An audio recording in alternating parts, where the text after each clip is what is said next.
मराठा समाजाचा विजय झाला असं तूर्त वाटतंय, पण झुंडशाहीच्या विरोधात असे निर्णय घेता येत नाहीत.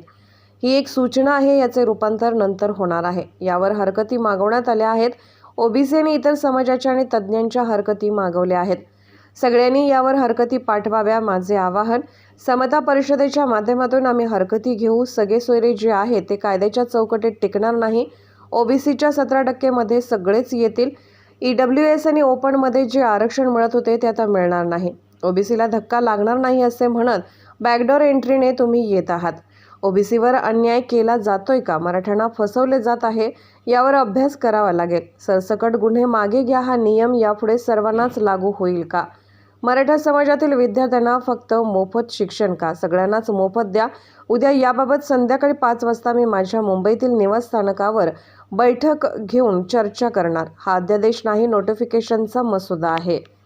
ज्यांची घरं दारं जाळली त्यांच्यावरचे गुन्हे मागे घ्या. ज्या पोलिसांवर हल्ले केले, जखमी केले, त्यांचे गुन्हे असेच मागे घ्या.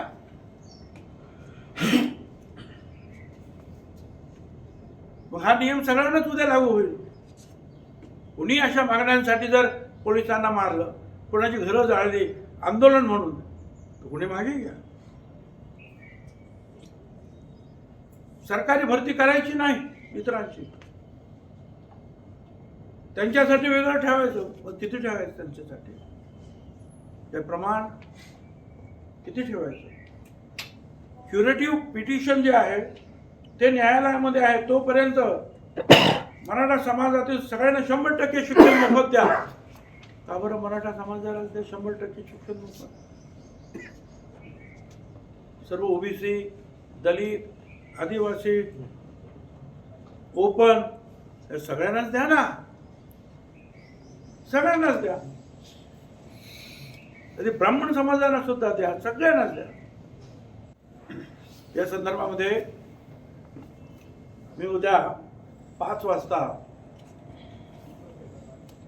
B6 सिद्धगड हे जे माझं सरकारी निवासस्थान आहे त्या ठिकाणी या संदर्भातील ते ओबीसी असतील, दलित, आदिवासींना सुद्धा त्यांचे सुद्धा नेते येऊ शकतात. पण विशेषतः ओबीसी नेते ते कुठल्याही पक्षाचे असतील किंवा पक्षाचे नसतील, कुठल्या संघटनेचे असतील किंवा नसतील, त्यांनी कृपया पक्षाचा किंवा इतर संघटनेचा अभिनिवेश सोडून या कामासाठी कृपया उद्या 5 वाजता B6 सिद्धगड बंगला जो आहे त्याच्यावर यावं. आपण चर्चा करूया. याच्यामध्ये कुठल्याही पक्षाला कमी लेखण्याचा,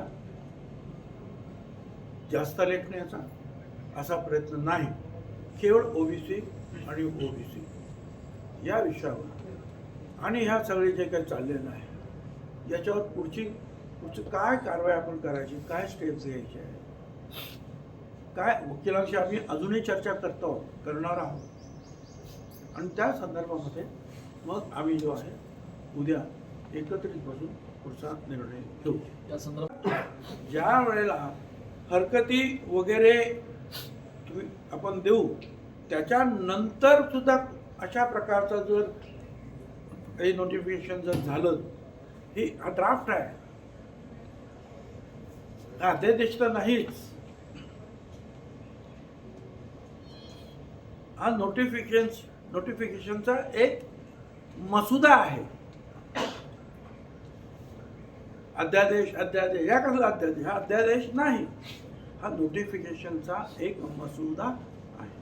तो मसुदा 16 तारखेपर्यंत आपण सगळ्यांनी, बरोबर आहे की चूक आहे, जे काय म्हणायचं तुम्हाला चुकीचं असेल, ऑब्जेक्शन्स विशेषतः त्याच्यावर घेता येणार. त्याच्यानंतर मग शासन ठरवतं. ते जर ठरलं त्याच्यानंतर मग पुढच्यात जाता येईल. असं आहे की तूर्त असं वाटतंय की मराठा समाजाचा विजय झाला असं वाटतंय, परंतु मला काही तसं काही पूर्णपणे काही वाटत नाही. एक तर अशा रीतीचे झुंडशाहीने अशा प्रकारचे नियम कायदे हे बदलता येत नाही. आम्ही सुद्धा शपथ घेताना आम्ही काम करू without any fear and favour. कोणाला न घाबरता आम्ही निर्णय घेऊ, कोणाला फेवर करणार नाही. असा सुद्धा अशी शपथ आम्ही सर्व मंत्रिमंडळाने घेतली. आता ही जी आहे ही एक सूचना आहे, नोटीस आहे. याचं रूपांतर नंतर होणार. 16 फेब्रुवारीपर्यंत जे आहे त्याच्यावर हरकती मागवण्यात आलेल्या आहेत. महाराष्ट्रातील ओबीसी समाजाच्या आणि इतर समाजाच्या जे वकील असतील, सुशिक्षित असतील, त्याने या सगळ्याचा अभ्यास करून या अशा प्रकारच्या हरकती ह्या ताबडतोब पाठवण्यासाठी प्रयत्न करावे. लाखोच्या संख्येने हरकती सरकारकडे पाठवून द्यावं. ओबीसी समाजाच्या सर्व कार्यकर्त्यांनी सुद्धा या हरकती अशा प्रमाणे पाठवाव्या की जेणेकरून सरकारला सुद्धा लक्षात येईल की याची एक दुसरी सुद्धा बाजू आहे आणि दुसरं सुद्धा काही लोकांचं मत आहे. माझी विनंती आहे त्या सगळ्यांना की नुसतं जे आहे एकमेकावर ढकलून किंवा चर्चा करून होणार नाही, तर प्रत्यक्ष कृती करावी लागेल. तुम्हाला याच्यावर हरकती घ्याव्या लागतील आणि आम्ही त्या हरकती आमच्या समता परिषदेच्या हे सगळे सोयरे जे आहे हे कायद्याच्या कसोटीवर अजिबात टिकणार नाही असं माझं मत आहे. यामध्ये मराठा समाजाला सुद्धा मला त्यांच्या निदर्शनास आणून द्यायचं आहे. हे ठीक आहे की तुम्ही ओबीसीच्या 17, 18, 19% जे काही आरक्षण शिल्लक राहिलंय त्याच्यामध्ये येण्याचा आनंद तुम्हाला मिळतोय, तुम्ही जिंकलात असं तुम्हाला वाटतंय. पण तुम्ही एक दुसरी एक बाजू लक्षात घ्या की या 17% आता जवळजवळ 80-85% लोक येतील. म्हणजे शेड्यूल कास्ट, शेड्यूल ट्राईब तर वेगळे आहेत, पण हे 54%, तुम्ही 20% जर म्हटला तरी ते 75%. हे सगळे जे आहेत एकाच ठिकाणी येते.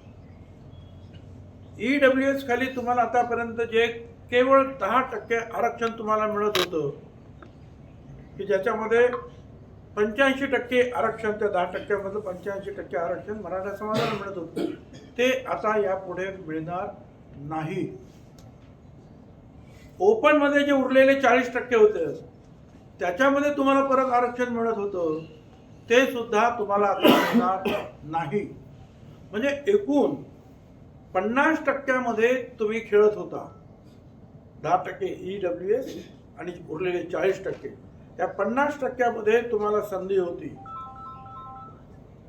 ती संधी गमावून तुम्ही, आणि तिथे दुसरं कोणच नाहीये त्या 50% शेड्यूल कास्ट नाही, शेड्यूल ट्राईब नाही, ओबीसी नाही, जवळजवळ 74% समाज हा तिथे नाहीच. त्या 50% फक्त मोठा मराठा समाज, 2-3% असलेला ब्राह्मण समाज आणि लहान लहान समाज, एखादा जैन वगैरे असे काय असेल तर, ह्या सगळ्यांवर आता पाणी सोडावं लागेल. आणि 17% असलेले जे शिल्लक आहेत त्या 374 जातींबरोबर जे आहे तुम्हाला झगडावं लागेल. म्हणून ठीक आहे, ओबीसीचं आरक्षण त्याला धक्का लागणार नाही असं म्हणत बॅकडोर एंट्रीनं जे आहे प्रयत्न करतात, येतात. पण त्याच्यामुळे तुम्ही 50% जे तुमची संधी होती ती तुम्ही गमावून बसता, हे सुद्धा तुम्हाला विसरता येणार नाही. अनेक गोष्टी त्याच्यामध्ये आहे. जात ती जन्माने येते, ते एखाद्याच्या शपथपत्राने येते का, किंवा एखाद्याच्या ॲफिडेव्हिटने येते जात बदलता येते. जात मुळात जन्मानं माणसाला मिळत असते. म्हणून असं जर कोणी म्हणत असेल की आम्ही 100 रुपयाचं पत्र देऊ किंवा असंच पत्र देऊ आणि आमची जात झाली. अजिबात हे होणार नाही. हे कायद्याच्या विरुद्ध होईल. आणि पुढे हे सगळे जर असे नियम सगळ्यांनाच लावायचे असं जर म्हटलं, दलित आदिवासी यांना सुद्धा मग काय होईल? मग दलितांमध्ये पण कोणी घुसतील, आदिवासीमध्ये सुद्धा कोणी घुसतील. कारण तूर्त जो मी घाईघाईने जे वाचलं त्याच्यामध्ये जे आहे त्याच्यामध्ये हे schedule caste, schedule tribe, OBC ह्या सगळ्यांना ते लागू आहे. मग मला दलित समाजाच्या नेत्यांना सुद्धा, आदिवासी समाजाच्या नेत्यांना सुद्धा विचारायचं आहे की याचा काय पुढे काय होणार.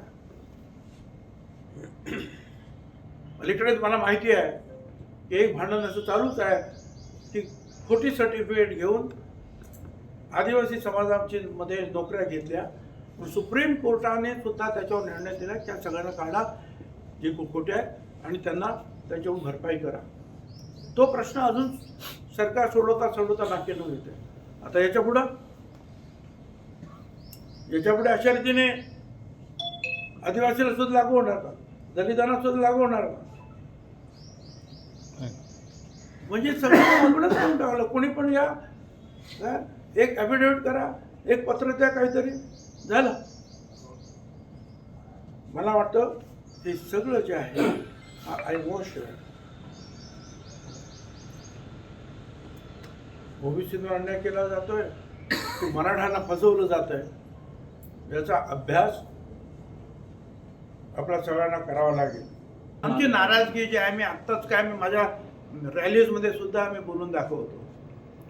अशा रीतीने कुणाचे ठीक आहे, उद्या आणखीन कोणतरी असे लाखो लोक घेऊन येतील, मग आपण कायदे बदलणार का?